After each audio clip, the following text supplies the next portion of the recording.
हमारे साथ मौजूद हैं rehab consultant assistant professor doctor Ifaf Manzoor sahab. Welcome करते हैं आपको। कैसी हैं आप? मैं ठीक हूँ, थैंक यू सो मच। आप लोग कैसे हैं? अल्हम्दुलिल्लाह ठीक ठाक। अच्छा, अगर हम बात करें बुलिंग की या फिर बात करें बॉडी शेमिंग की, जब बच्चों को किया जाता है बच्चों की जानिब से, तो नफ्सियात पर क्या असर होता है?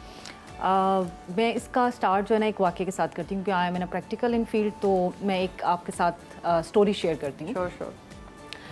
एक बच्चा एडमिशन के लिए आता है और अपने फादर के साथ एडमिशन प्रोसेस, जब एडमिशन ऑफिस में जाते हैं आपको पता है कुछ 5, 7, 15 मिनट का प्रोसेस होता है, कोई पेरेंट के साथ डिस्कस किया जाता है। अच्छा, बच्चा जो है ना वो थोड़ा सा मेंटली चैलेंज भी है, ठीक है, यानी उसके जो कॉग्निशन लेवल्स हैं थोड़े से स्लो हैं। मैं इसकी एग्जांपल इसलिए दे रही हूँ कि जो बच्चे थोड़े से वीक होते हैं वो ज़्यादा बुली का शिकार होते हैं। सही। अब 10-15 मिनट का वो प्रोसेस है और उस प्रोसेस में वो बच्चा वहाँ अपने वालिद के साथ बैठा रहा है एडमिशन ऑफिस में, और उसका एडमिशन का प्रोसेस हो गया कंप्लीट, और उसके बाद उसको जो है ना वो क्लासरूम में भेज दिया गया। अब क्लासरूम में जैसे ही वो गया है, आफ्टर 2 या 3 मिनट्स के बाद टीचर भागती हुई आई है वापस, और उसने आके रिपोर्ट किया है एडमिशन ऑफिसर को कि ये बच्चा तो क्लास में रह ही नहीं सकता। क्यों? ये तो इसने तो आते ही सब बच्चों को मारना शुरू कर दिया है। अच्छा। और क्लास का पूरा 2 मिनट के अंदर इसने मतलब चीज़ें इधर उधर और सब वो कर दिया है। अब it was a surprising situation, क्योंकि जब एडमिशन किया जाता है वहाँ पे तो वो देखते हैं कि साइकोलॉजिस्ट भी होती है वहाँ पे। उसने कहा कि ये 15 मिनट यहाँ बच्चा बैठा रहा है और उसने ऐसी कोई हरकत नहीं की, तो ऐसी क्या बात है कि क्लास में जाके इसने 1-2 मिनट के अंदर अंदर जो है ना वो सारे क्लासरूम का एनवायरनमेंट जो है वो 2-4 बच्चों को खड़का भी दिए।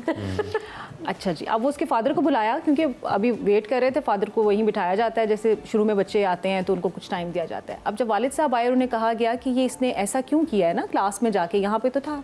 अब उसके वालिद साहब ने बताया कि इसका मसला ये है कि चूँकि थोड़ा सा ज़हनी तौर पे वीक है, और जब ये बाहर निकलता है घर से, मोहल्ले में जाता है या गली में जाता है, तो बच्चे इसका बहुत ज़्यादा मजाक उड़ाते हैं वहाँ पे।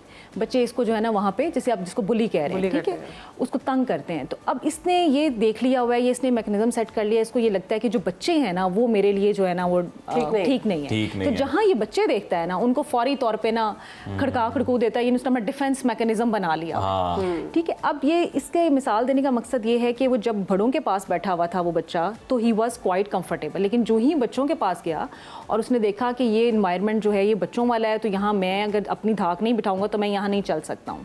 अच्छा, चूँकि वो एक स्पेशल स्कूल है, वहाँ पे सेटिंग ऐसी है, वो समझते हैं, तो उन्होंने उसको डील किया, और आफ्टर अ वीक वो बच्चा क्लास का मॉनिटर भी बन गया और उन्हीं बच्चों के साथ बहुत अच्छे से डील करने लग गया। तो इस एग्जांपल देने का मतलब ये है कि अगर एनवायरनमेंट जो है, बुली होती कहाँ है, एनवायरनमेंट में ही होती है ना। आपके एनवायरनमेंट में जो लोग मजबूत होते हैं या थोड़े ताकतवर होते हैं, वो अपने से वीक लोगों के ऊपर इन्फ्लुएंस करने की कोशिश करते हैं।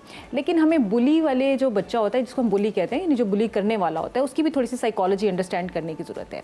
बुली करने वाले लोग इंटरनली वेरी वीक होते हैं, they are very disappointing persons, they are complexed inside, और वो अपने कॉम्प्लेक्सेस को कवर करने के लिए, अपनी इनर वीकनेसेस को कवर करने के लिए, वो जो अपने से वीक लोग उन्हें नज़र आ रहे होते हैं या लग रहे होते हैं, जिनको सस्पेक्ट कर रहे होते हैं कि ये हमारी पावर को बर्दाश्त कर लेंगे, उनको बुली करते हैं। यानी ये आप अजीम को कह रही हैं? अजीम कहा था मैं बुली करता अभी ब्रेक में बता रहा था, मैं शरारतें करता था, मैं बुली नहीं करता नहीं, वो शरारतों की स्टोरी सुना रहा था, लेकिन मतलब हम कोशिश कर रहे थे कि हम इसको कहीं बुली की तरफ ले आए। अच्छा डॉक्टर साहब, ये बताइएगा कि अब बच्चा है, वो बच्चा तो मतलब मोस्ट ऑफ द टाइम ये होता है कि बच्चा स्कूल के बाद जब घर जाता है तो उसको तो पता ही नहीं होता कि वो बुली हो रहा है ना, वो बस इनडायरेक्टली चीज़ें अब्जॉर्ब कर रहा है और उसके बिहेवियर में तब्दीली आ रही है। तो पेरेंट्स को ऐसी कौन सी आदत है कि वो समझ जाएं कि बच्चे के साथ ऐसा कोई मसला है, और पेरेंट्स उसको कैसे डील करें?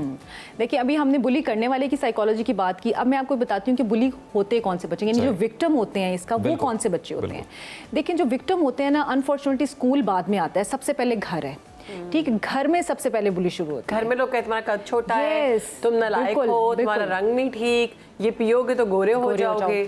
मेरे पास एक बच्ची आई है पिछले दिनों क्लिनिक पे, and he was like now in university, लेकिन वो अपनी सारी एक्सपीरियंसेस पहले बता रही थी। अब वो शी इज़ लाइक, वो बहुत ज़्यादा कॉम्प्लेक्स का शिकार है, उसका सेल्फ स्टीम बहुत ज़्यादा लो है, और वो ये बता रही थी कि जब मैं पैदा हुई तो वो थोड़ा सा उसका रंग जैसे सांवला है, हमारी सोसाइटी में हम गोरे रंग को बहुत पसंद करते हैं, तीखे नक्श होने चाहिए, बच्चा पैदा हुआ है, पैदा होते साथ ये तो फीना है, ये तो जो है पता नहीं किस पे चला गया। अब वो बच्ची अपने एक्सपीरियंसेस शेयर कर रही है, और वो बता रही है कि जी जब मैं घर में पैदा हुई हूँ तो आप यकीन करें मेरे घर में खुशी की बजाय ऐसे था कि जैसे पता नहीं क्या हो गया, कोई मतलब उसमें लफ्ज़ इस्तेमाल किया कि पूड़ी बिछ गई है, ठीक है। अच्छा, अब वो सिर्फ कहती वहाँ तक नहीं है कि मेरा रंग थोड़ा सांवला था, बाकी फैमिली मेम्बर्स सब जो हैं वो साफ रंग के थे, एंड नोबडी इज़ एक्सेप्टिंग मी, मतलब माँ कह रही है ये अपनी फलां फुफ्फी पे गई है, ठीक है, बाप कह रहा है नहीं नहीं ये मेरी बहन तो बहुत, मेरे खानदान में तो कोई ऐसा है ही नहीं, तुम्हारे किसी उसके ऊपर चलेगी, कहती है वो एक्सेप्टेंस जो है वो वहाँ नहीं, फिर बहन भाई जो है वो आपस में।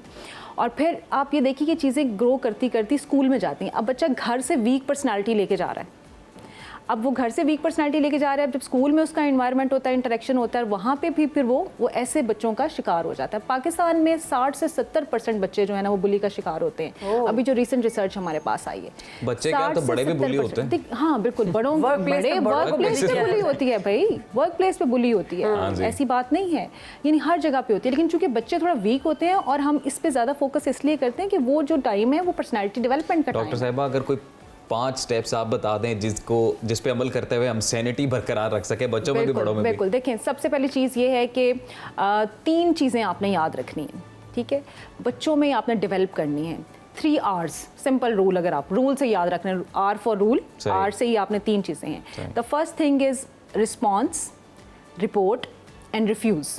अच्छा, ठीक है, रिस्पॉन्स, रिपोर्ट एंड रिफ्यूज। क्या रिस्पॉन्स करना? रिस्पॉन्स का मतलब ये है कि आप जो महसूस कर रहे हैं, आपको जो भी महसूस होता है उसको रिस्पॉन्स कीजिए, यानी आपको पता चले, आप किसी को बता सकें कि ये चीज़ जो है वो महसूस करने की है कि आपको कुछ डिफरेंट एनवायरनमेंट से जो है वो फीलिंग्स आ रही हैं, ठीक है।